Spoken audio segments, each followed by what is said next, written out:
हमारा next instrument है part 2 का वीडियो। तो ये हमारा कंपाउंड केस आप देख सकते हैं। ये कंपाउंड केस वहाँ पे यूज़ होता है, इसको वैक्यूम करने के लिए यूज़ किया जाता है। ये मतलब गैस को ये जो -30 आपको दिख रहा है क्लियर हो नहीं पाएगा। ये शैडो ये जो -30 आपको दिख रहा है, इसके अगर वहाँ पे अगर एरो पहुँच जाता है तो समझ सकते हैं हम वैक्यूम हो चुका है। और इसका जो सेकेंड वर्क है वो होता है गैस चार्ज के लिए।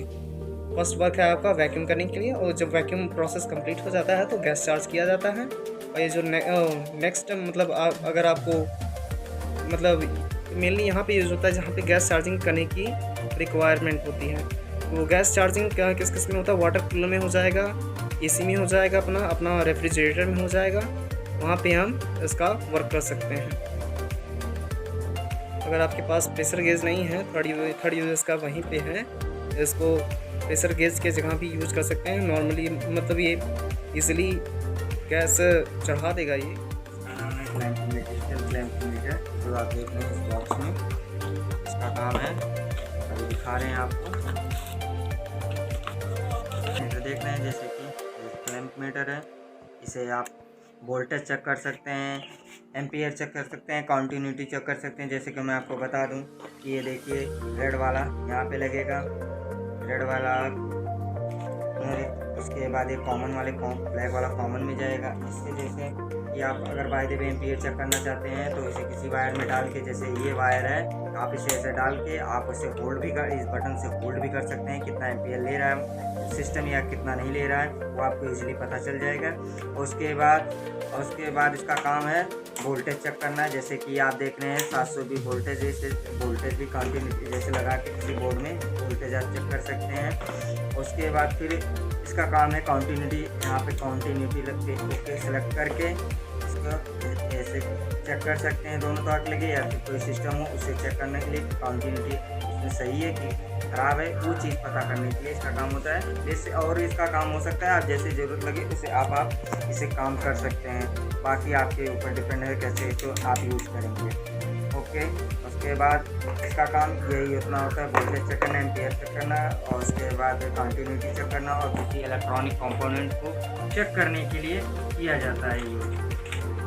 उसके बाद नेक्स्ट टूल जो है इसका नाम है वेल्डिंग गन, जो ये कॉपर की पाइप को वेल्डिंग करने के लिए या फिर कहीं फ्लेम करने के लिए, किसी चीज़ को गर्म करके खोलने के लिए इसका काम होता है। जैसे कि आप देख रहे हैं ये ब्यूटेन गैस है, इसे ऊपर लगता है, ऐसे लगा के ऐसे बैठाया जाता है। उसके बाद इसको खोला जाता है। उसके बाद यहाँ पे लाइटर या माचिस से किसी भी चीज़ से इसको जला के उसके बाद आप इसको गर्म कर सकते हैं। उसके बाद कॉपर की पाइप की वेल्डिंग करने के लिए, ब्रीजिंग करने के लिए किया जाता है। और बाकी नेक्स्ट दिखा रहा हूँ इसको कैसे चलाया जाता है। इसको कहते हैं, देखिए ऐसे माचिस लगा के ऐसे ये आराम से ऐसे देखिए आप देख रहे हैं ऐसे चलेगा काम, ऐसे गर्म कर देता है। ये हो गया। उसके बाद ये है फ्लेयरिंग टूल, जो इसे जॉग बोलते हैं, याक बोलते हैं। इसका काम होता है कॉपर की पाइप का कॉलर बनाने के लिए, फ्लेयर बनाने के लिए। हम तो जो लगभग ये देखिए दोस्तों, ये फ्लेयरिंग टूल का एक पार्ट है, एक दूसरा पार्ट है। और ये देखिए इसमें जैसे कि थिकनेस वाली पाइप होती है जो मोटी पतली होती है कॉपर की, उसमें जैसे जैसे जितनी थिकनेस होती है उसी हिसाब से आप इसमें एडजस्ट करके टाइट करके, ये देखिए यहाँ से ओपन होगा, यहाँ पे ओपन होगा। उसके बाद यहाँ पे जैसे कोई मान लो कि ये ले लेते हैं, इसको टाइट करने के लिए स्क्रू ड्राइवर ले रहे हैं। कॉपर का पाइप मेरे प्रेजेंट टाइम में है नहीं मेरे पास, नहीं तो आपको मैं पूरा प्रैक्टिकली करके दिखाता। बट ये देखिए ऐसे करके इसे टाइट करके उसके बाद फिर यहाँ पे ये कस दिया जाता है। उसके बाद जब फ्लेयरिंग बनाना होता है उसके बाद यहाँ पे नोज प्लायर का इस्तेमाल किया जाता है, जैसे कि आप देख बताया गया है पहले पार्ट में, उसी हिसाब से नोज प्लायर में ला के उसके बाद ऐसे करके फैला के उसके बाद फिर होने के बाद थोड़ा सा क्या कहते हैं इसे फाइल या रेती जो भी आप बोलते हो, इसे आप इसे रगड़ के इसे बराबर करके फ्लेम करके वो करते हैं। उसके बाद ये जो इसका काम होता है, इसके बाद यहाँ से ऐसे फंसाएंगे आप। उसके बाद पाइप के ऊपरी हिस्से पे रखेंगे। आपको जैसे फ्लेयरिंग चाहिए, जैसे कलर बनाना चाहते हैं, जितना अच्छा हो सके आप फ्लेयर बेटर से बेटर, अच्छा से अच्छा फ्लेयर बनाएं, ताकि आपको क्या कहते हैं किसी चीज़ में दिक्कत ना आए। जैसे कि आप चूड़ी का टाइट कर रहे हैं, फ्लेयर नेट टाइट कर रहे हैं, तो उसमें फट जाता है। तो उसी वजह से, फटने की वजह से जितना रगड़ेंगे आप, जितना क्लीन करेंगे, उतना ही बेटर आपके लिए होगा। और उसके बाद और जैसे कहते हैं पाइप फ्लेयर कसने के बाद, टाइट करने के बाद, ताकि एयर ना निकले, गैस ना निकले, इसी का काम होता है। बहुत आसान से कर सकते हैं आप। इसका मल्टी टूल भी आता है, जो ये वाला नहीं होता, अलग अलग सिस्टम का होता है। आप उसे लगा सकते हैं, वो लेकिन कॉस्टली आता है। बट हमको जनरली यही चाहिए था, क्योंकि हमको ये पसंद आया और उसमें थोड़ा कसना वसना रहता है, इस वजह से नहीं लिए थे। और उसके बाद फिर आपको नेक्स्ट इसका काम यही होता है, फ्लेयर के किसी भी जैसे थिकनेस होती है पाइप की, उसी हिसाब से टाइट करके, और उसके बाद इससे ये जो इसका देख रहे हैं लट्टू की टाइप है, इससे फ्लेयर क्लियर साफ बनाता है, टाइट वो करता है। और उसके बाद ये दोस्तों देखिए ट्यूब कटर है। ये ट्यूब कटर, इसका नाम है पाइप कटर भी बोल सकते हैं, ट्यूब कटर भी बोल सकते हैं, लेकिन इलेक्ट्रीशियन और टेक्नीशियन की भाषा में इसे ट्यूब कटर ही बोलेंगे, क्योंकि आप लोग पाइप कटर के क्या कहते हैं उसको, अरे सॉरी यार मैं थोड़ा हो गया, जो प्लम्बर होते हैं उसे पाइप कटर ही बोलते हैं। बट हम आप टेक्नीशियन हैं, इस वजह से हम आपको इसे ट्यूब कटर ही बोलने के लिए बोलूँगा, क्योंकि ये पाइप कॉपर की पाइप को काटने के लिए किया जाता है। कोई भी पाइप हो, पतला मोटा हो, कितनी भी थिकनेस हो, तो इससे इजीली कट जाता है और पंच भी नहीं होगा। उसके बाद फिर आराम से बढ़िया से कट जाएगा। इसका काम ये इतना है पाइप काटने के लिए कॉपर की। और उसके बाद ये सिलेंडर वाल है, ये देखिए सिलेंडर वाल, इसका काम होता है कि जैसे कि गैस के ऊपर ये देख रहे गोदरेज हाइड्रोकार्बन का रिप्लेस R134 से गोदरेज स्मार्ट केयर है, देख रहे हैं आप। इसी के ऊपर जैसे ये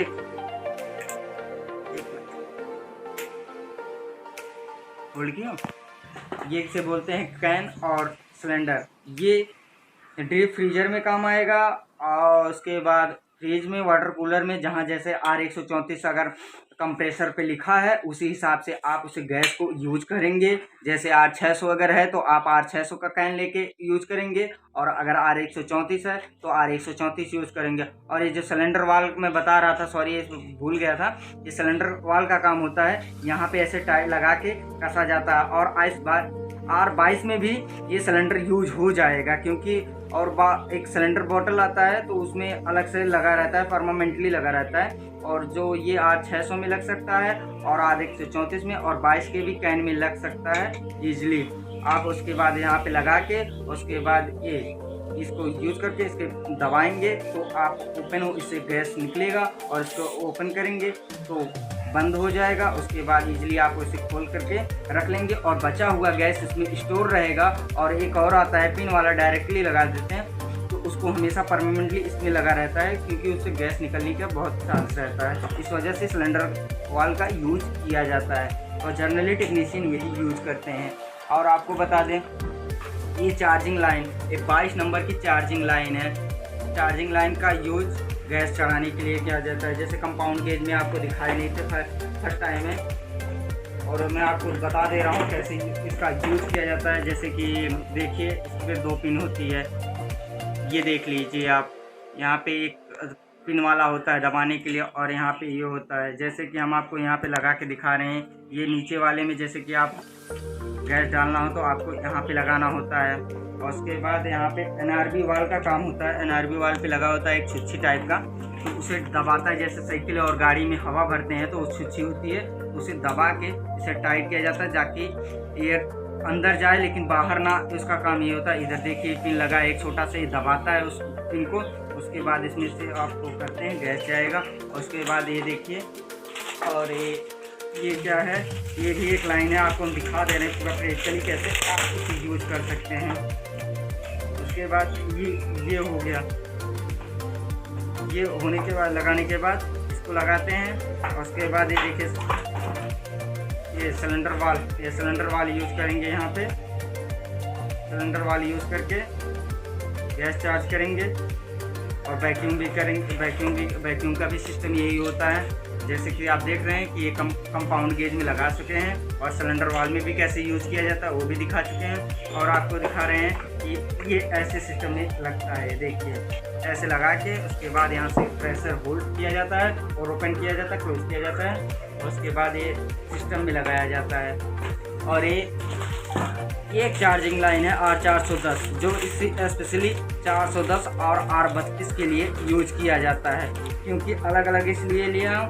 ये 22 नंबर गैस, और उसके बाद 134 और R600A, उसके बाद 290। इससे प्रेशर आप गैस चार्ज कर सकते हैं, इसलिए बता रहा हूँ अलग अलग लिया हूँ। और उसके बाद ये सिर्फ स्पेशली चार्जिंग लाइन जो है एक, ये 410 के लिए और 32 के लिए गैस चार्जिंग के लिए। और अभी कभी आप गैस चार्ज करें तो इससे 22 नंबर की और 600 नंबर की और उसके बाद 290 नंबर की गैस चार्जिंग करें। और अगर आपको चार्जिंग 32 करनी है, 410 करनी है, तो इस पाइप से कर सकते हैं, क्योंकि इसका प्रेशर 32 का प्रेशर और 410 का प्रेशर बहुत हाई होता है, बहुत होता है, इससे पाइप फट जाता है, इसलिए मजबूत पाइप लिया गया है। और फिर आप देख रहे हैं, आप स्पेयर पार्ट की दुकान पे जाएंगे तो बोलेंगे कि हमको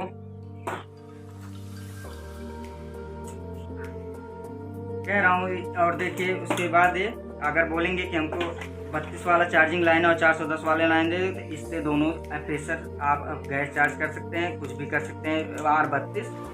और उसके बाद R410 के लिए ये स्पेशली पाइप आती है, चार्जिंग लाइन से पाइप बोलते हैं, चार्जिंग लाइन बोलते हैं। और इसके लिए, और ये देखिए आप देख रहे हैं, इसका 2 पाइप होता है, 22 नंबर से 134 नंबर से यूज़ करने के लिए होता है। और अब आप देख ले रहे हैं बेसिक टूल है इलेक्ट्रिशियन के लिए, टेक्नीशियन के लिए। और उसके बाद ये क्या कहते हैं, ये पट्टी है जो आप सिलेंडर वाल पे लगाते हैं, इसका काम बहुत ही सेफली होता है, क्योंकि अगर बाय द वे आपके पार्ट कई प्लास्टिक है, कंप्रेसर पे स्टिकर लगा है, तो उसे जलने के लिए कोई पार्ट ना जले, तो इसे फ्लेम को जो इसके आग निकलती है उसे रोकने के लिए करता है, और इजीली बढ़िया कंफर्टेबल रहता है, आग ना लगने के लिए, जलने के लिए, किसी भी पार्ट को नुकसान नहीं पहुंचाएगा। उसके बाद आपको इसका काम होता है, और ज़रूरत बाद निकाल भी सकते हैं, और उसके बाद ज़रूरत लगे तो लगा भी सकते हैं। अब इसके धन्यवाद, thank you for watching my video, धन्यवाद sir, please subscribe and share.